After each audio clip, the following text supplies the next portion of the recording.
Hi, my name is Dr. Jason Mazzarella. This is a virtual PPN telemedicine request presentation. Our telemedicine service includes the following services. First, we can establish a diagnosis through the use of crash forensics, which we'll explain in a moment. We can also assist in the completion of all OCF forms, and we can provide in-home treatment. The in-home treatment can consist of a FaceTime or Skype chat such as this. We can also prescribe exercises, and we can perform physiotherapies. In order to perform physiotherapies, we'll have actual devices shipped directly from the manufacturer to the insured. So what crash forensics is we can use science and physics with research to determine an injury potential. With every collision, we consider over 50 risk factors, human factors, collision factors, and all this together helps us to determine injury potential. Once we have that injury potential, we can determine the best structures to treat so that your insured gets symptom resolution in a most timely and accurate manner. So this is how crash forensics works. As an accident reconstructionist and certified crash forensics specialist, I can look at the injury mechanism and from that determine what structures are most likely to be damaged in a motor vehicle collision. So if your insured states that he or she was a driver of a motor vehicle that was in a side impact collision, based on those indications, we know that the insured is going to move in a relative left to right direction.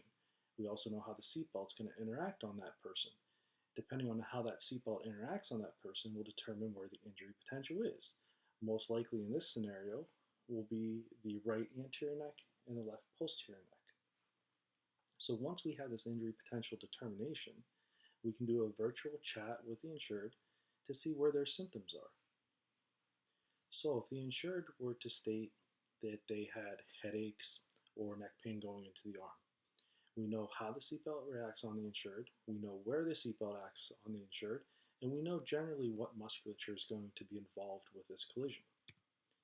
So then from this we can develop an injury pattern, whether it be a trapezius referral into the head, a sternocleidomastoid referral into the head, the ears, or even a scalene referral into the chest and shoulder, or a lat referral into the arm. After we determine this injury potential, we can look at something called a continuous tissue tract. So what that is basically most of your muscles are connected through connective tissue, scar tissue, things of that nature. So if we look at the example here of this dissection, a muscle injury at your neck can actually have residual factors the whole way down to your feet. So we can question the insured about tightness in the hamstrings with this example, or tightness in the calf, things of that nature. And depending on how that insured responds, we can develop a very specific exercise program that will help with resolution of symptoms. So our virtual treatment option.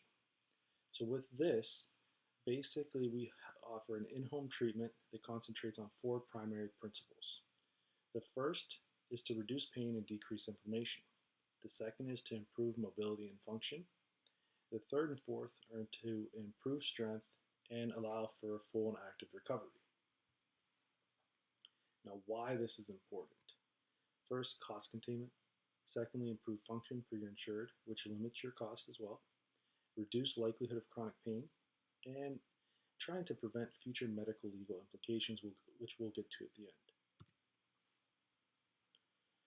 So, looking at future chronic pain potential. Research has shown that 52% of those involved in motor vehicle collisions sustain an injury. Research has also shown that the first 21 days post-trauma is the most crucial for recovery and prevention of chronic pain.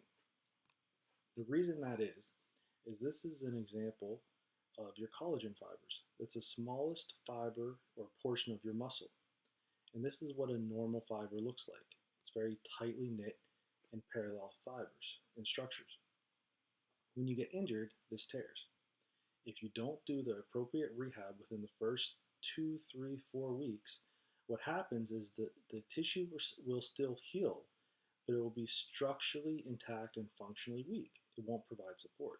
And this is what can lead into altered biomechanics and then the development of chronic pain. If we look at the research associated with whiplash and chronic pain, one of the only long-term studies following people post-trauma was done by Squires, and this was 15 and a half years after the initial trauma. And if you look at his findings, 70% continued to have pain, whereas only 18% showed improvement, and 28% had shown even further deterioration over the course of that 15 and a half years. In regards to chronic pain, I've provided a slide by Stanford Medicine. On this slide, it shows the three primary principles of pain. The first one, just shown, is nociception. That's your first pain. That's when you get swelling and inflammation and redness. And this is the kind of pain that could be used, treated with ice packs, hot packs, TENS units, which we can supply to the insured. The next stage is where medication can get involved.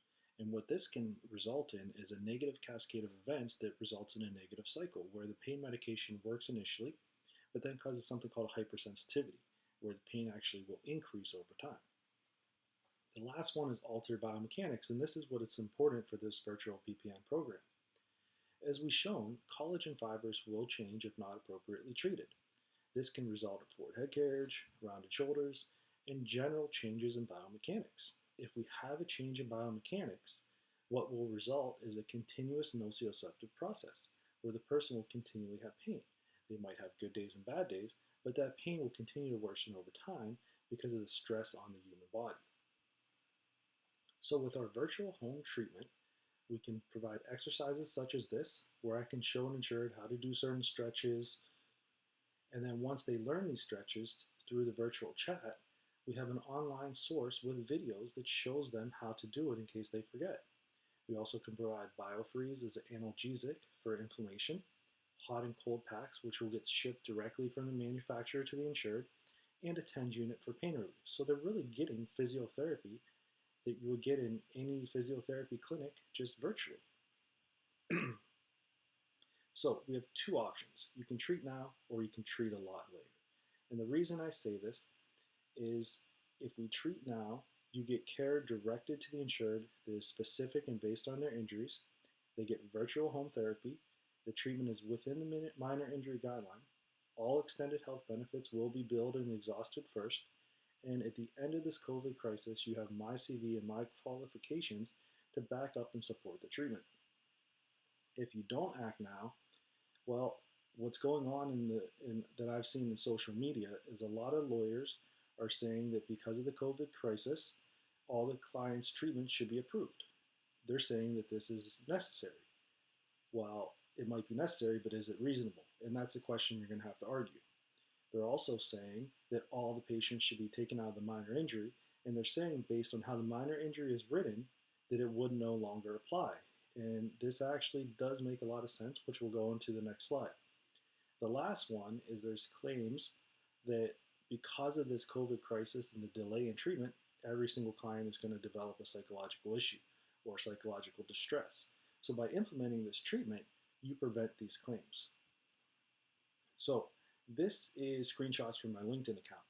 As you can see, lawyers are already developing strategies that will cost you money once this crisis is over, including continuous treatment as no assessments are taking place, all patients being placed out of the minor injury due to delayed therapy, and clients having psychological issues due to delayed therapy.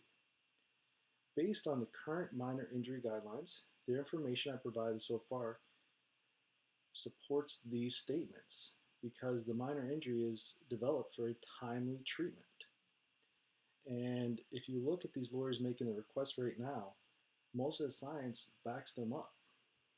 So if we look at the SABs and the minor injury states that the purpose is for functional restoration. If you don't treat in the first 21 days, you won't have that. Mostly lawyers don't really know that yet, but that's what will happen based on the collagen formation. In addition, the minor injury states that treatment should happen in the acute and subacute phase of care. Well, the acute phase is the first 2 days, and the subacute phase is up to 2 weeks post-trauma. So that's not going to happen if you don't implement a virtual PPN treatment such as this.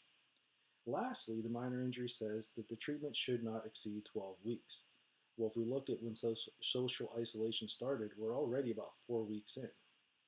So they have a good argument if you choose not to implement a treatment PPN such as this.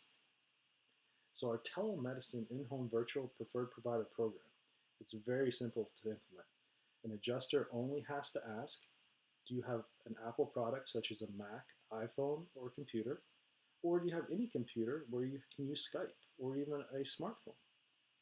If they say yes, the adjuster can state, we have a cutting edge program offered by Dr. Jason Mazzarella with the qualifications listed on this slide, and see if the insured is interested.